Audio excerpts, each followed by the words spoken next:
Hello everyone, welcome back. Today we're going to be talking about the elephant in the room, a subject that's often avoided in gun discussions, and that's the possibility that violent criminals might be building these homemade guns. Okay, now Democrats will tell us that they're all doing it. Okay, so we're gonna talk about that today. Now, I've done videos in the past specifically addressing felons and gun ownership, and my feeling is that hey, if you're safe enough to be on the streets, you're safe enough to own a gun. Okay, but that's not what we're talking about here, right? We're not talking about people that have already served their sentence and basically should have their rights automatically restored, right? We're not talking about, because here's the thing, the term felon has been diluted by the Democrat cities, right, and even the Republican ones, where people convicted of relatively minor crimes are called felons. So if you're in New York, New Jersey, California, and simply for building one of these and owning this, right, exercising your constitutional rights, you will be labeled a felon.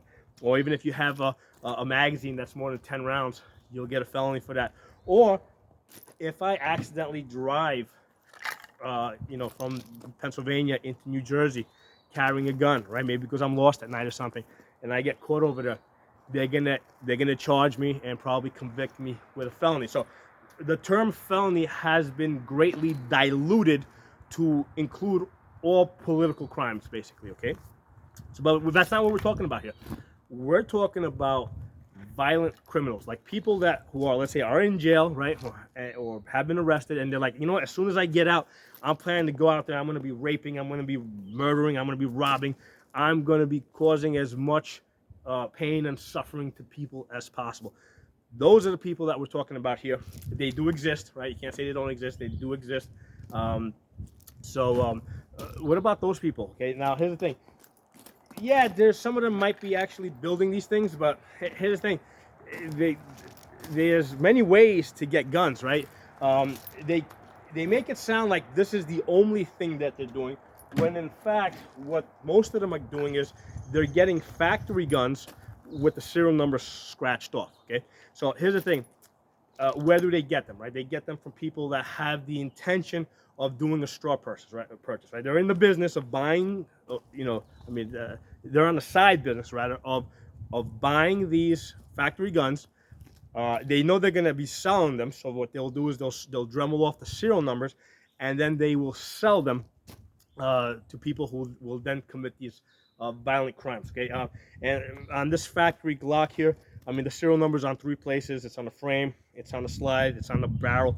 With a Dremel, it'll come off in minutes. Okay, so if you're in the business, if somebody that's in the business of doing straw purchases, they know what they're gonna do. Okay, so here's the thing: long before Polymer 80 started selling these guns here, right, going all the way back to the 60s when they made the law that said that firearms had to have a serial number on it, right?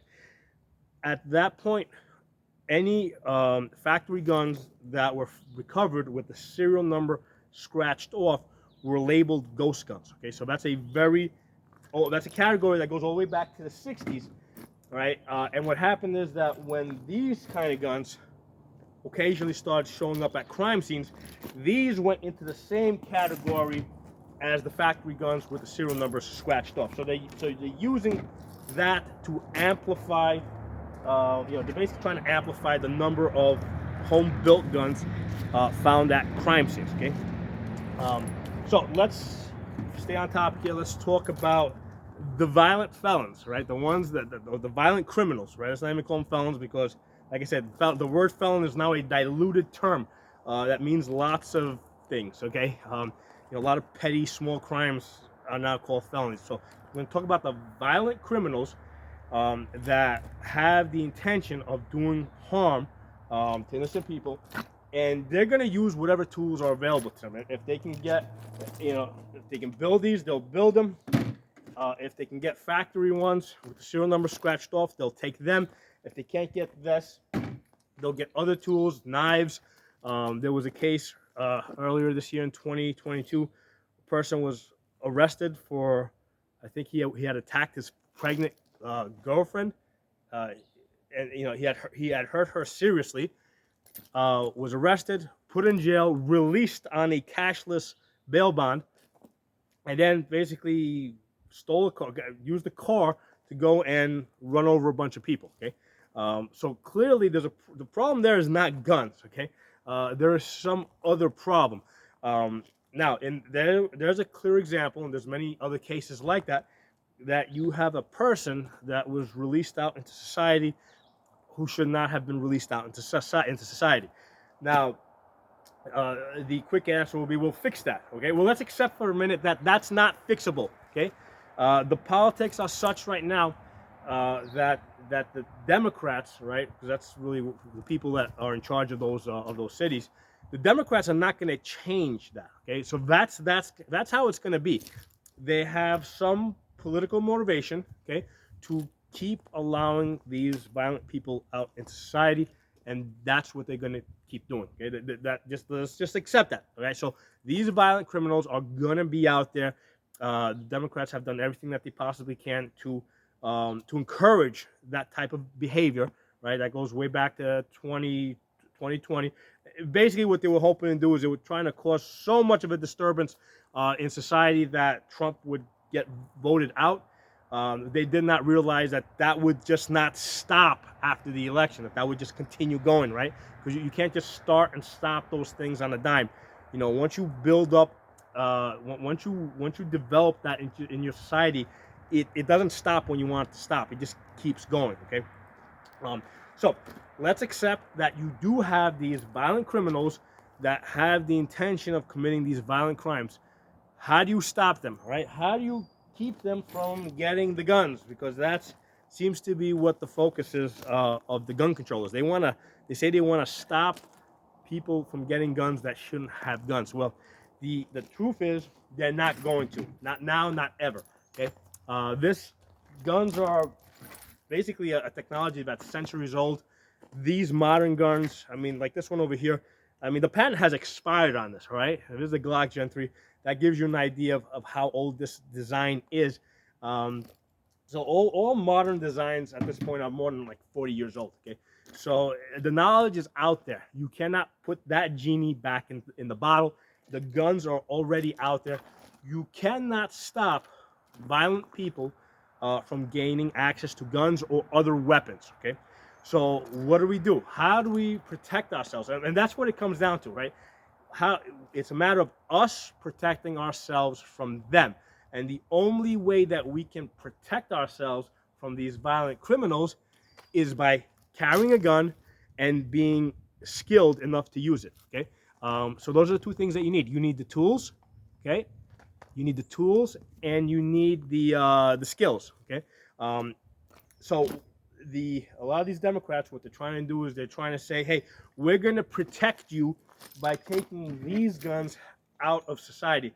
And that's a lie. That's never going to happen, okay? In fact, I would argue that probably 10 times more of these guns have now been put into circulation than if they had not attempted to try and stop them, okay? So that's not going to happen. They're not going to stop the guns from getting into the hands of people that shouldn't have them. The focus must be solely on making sure that everybody is armed and able to defend themselves. That is the one and only solution. There is no other solution, okay? And by telling, by Democrats going out there, and Republicans, also Republicans too, going out there and saying, hey, we're going to protect you people by trying to either take these guns away from people, or even when they say that they're going to lock them all up, right? Because the Republicans are saying, oh, we're going to put all these people behind bars, we're going to lock them up. You know what? They're not going to do that. They can't do that. And first of all, they have no way of knowing who those people even are until they actually commit the crime. They have no way of knowing that they were going to commit the crime. Okay, that's just how it is. Okay, so the only way that people can protect themselves is by being armed and skilled. Okay, and that's the point that we need to keep driving home. Okay? Because what they're trying to do is and this is both Democrats and Republicans. The Democrats are trying to sell a false sense of security to the soccer moms that they're going to protect them by taking the guns away. The Republicans are trying to give that equal false sense of security to the soccer moms in the suburbs, that we're going to protect you by keeping those people in prison. Neither one of those is going to work, okay? The only way that you protect the soccer moms is by arming the soccer moms and training the soccer moms to defend themselves, okay? And that's what it is. They have to be able to defend themselves. It is up to each and every person individually to be able to protect themselves, okay? Now, you know, I'm a gun instructor. I train people, right? And one of the things I tell people is, you know what? You know, I'm going to give you the skills so that you can protect yourselves. I'm not going to be there to protect you, and I don't want to be there to protect you, okay? Because here's the thing: I protect myself. I protect my immediate family, okay? I don't get involved in other people's fights because I don't know all the details of what's going on over there, right? If I see two people over there and they're having a problem, I don't know what their problem is. I don't know where it started. I don't know where it's going to end. I don't want to be involved in it. I don't want to know about it, okay?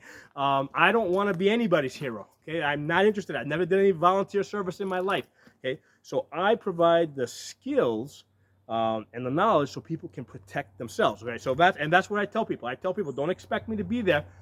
You got to be able to protect yourselves. Up to you to develop those skills. And I'm not doing this as some type of a salesmanship type of video. I'm not saying come to me so I can train you. Go, so, you know, because you might be on the other side of the country, right?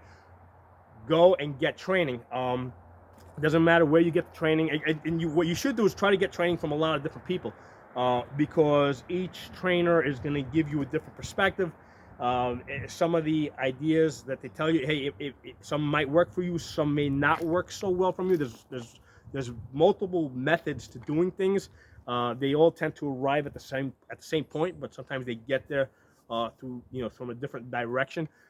So one of the things I tell people is get training from lots of different people. I myself, who am a full-time gun instructor, I go and I get training from other instructors because, you know, they have different perspectives, right? And also there's a benefit to having somebody else give me instruction, because if I'm here and I'm training myself, I know what I want to do, right? I'm like, okay, I want to be here, I want to be there, I want to be there, I want to shoot from those three positions.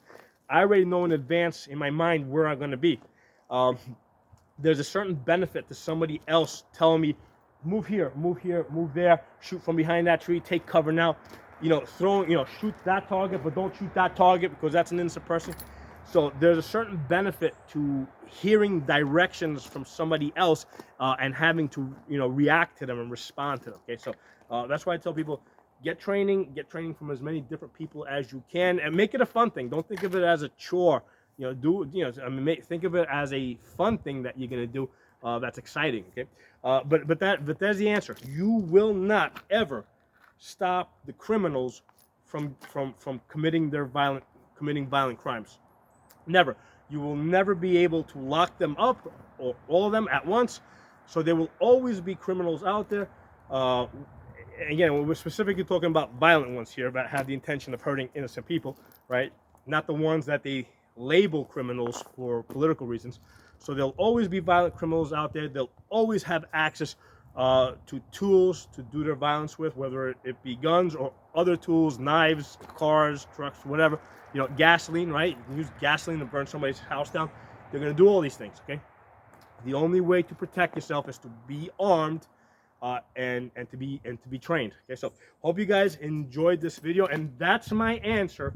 You know, that's my answer to what about the violent criminals that might be building these guns. Okay, the answer to that is arm yourself and get training. And I'm just gonna go back to saying that most of them are not using the home-built guns anyway, because they're more expensive and they take a lot more effort to get working properly. Most of them are using the factory guns with the serial numbers dremeled off, which basically get labeled as ghost guns. So this factory-built Glock here, once the 3 serial numbers on this get dremeled off, this goes in the same category as those other guns. Okay, so when this gets recovered at a crime scene without the serial number, this gets called the ghost gun, and they're using this as an excuse to try and ban those guns. So thanks for watching. Drop some comments below, share and circulate this video so other people can, who are outside of our circle, get this information. Find me on Odyssey, okay, because that's an uncensored platform. That's ODYSEE.com, and my channel name over there is Pocono Tactical. Thanks a lot. I'll talk to you all soon.